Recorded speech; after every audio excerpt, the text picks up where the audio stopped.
ایک مرتبہ حضرت جنید بغدادی رحمۃ اللہ علیہ کو خواہش محسوس ہوئی کہ کاش وہ شیطان مردود کو دیکھ سکتے اور اس سے دریافت کرتے کہ اے ملعون، تجھے آخر کس چیز نے روکا تھا کہ تو آدم علیہ السلام کو سجدہ کرنے سے باز رہا اور زبردست فتنہ و فساد کو منبع بنا ہے۔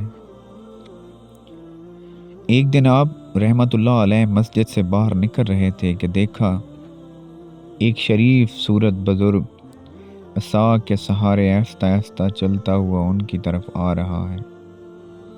جب وہ قریب پہنچا تو آپ رحمۃ اللہ علیہ نے اس کی پیشانی پر بزرگی کی علامتیں تو محسوس کیں، مگر دل میں اس کی قربت سے وحشت زدہ ہوا جا رہا تھا۔ وہ بزرگ جوں جوں آپ کے قریب ہونے کی کوشش کرتا، اتنا ہی زمین اسے پیچھے کی طرف کھسکا دیتی۔ نا امید ہو کر وہ جنید بغدادی رحمۃ اللہ علیہ سے بولا، جنید بغدادی، تو خوش قسمت ہے، تیرے خالق نے میرے اور تیرے درمیان ایک دیوار حائل کر دی ہے۔ میں وہی ہوں جس سے تو آج کل ملنے کا خواہش مند ہے۔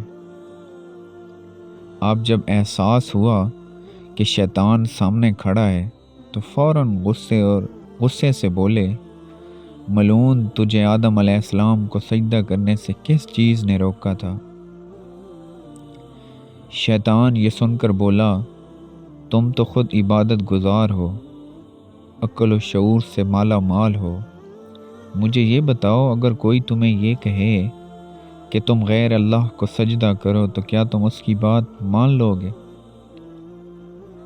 جنید بغدادی رحمۃ اللہ علیہ سوچ میں پڑ گئے کہ آخر اسے کیا جواب دیں۔ پھر بولے، تو مردود ہے، جھوٹا اور نیک بندوں کو بہکانے والا۔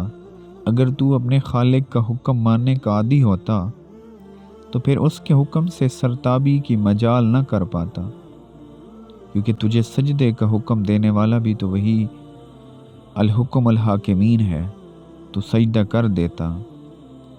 ابلیس نے یہ سنا تو چلا کر کہا، جنید، آج مجھے خدا کی قسم تو نے جلا ڈالا، اور پھر نظروں سے غائب ہو گیا۔